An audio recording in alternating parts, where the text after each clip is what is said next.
সূরা আল ফালাক। বিসমিল্লাহির রহমানির রহিম। রহমান রহিম আল্লাহ তাআলার নামে।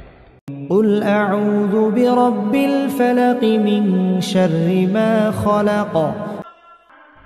হে নবী, তুমি বলো, আমি উজ্জ্বল প্রভাতের মালিকের কাছে আশ্রয় চাই তাঁর সৃষ্টি করা প্রতিটি জিনিসের অনিষ্ট থেকে। ওয়া মিন শাররি গাসিকিন ইযা ওয়াকাব। আমি আশ্রয় চাই রাতের অন্ধকারে সংঘটিত অনিষ্ট থেকে, বিশেষ করে যখন রাত তার অন্ধকার বিছিয়ে দেয়। ওয়া মিন শাররিন নাফাসাতি ফিল উকাদ। আমি আশ্রয় চাই গিরায় ফুঁক দিয়ে জাদুটোনাকারিনীদের অনিষ্ট থেকে। ওয়া মিন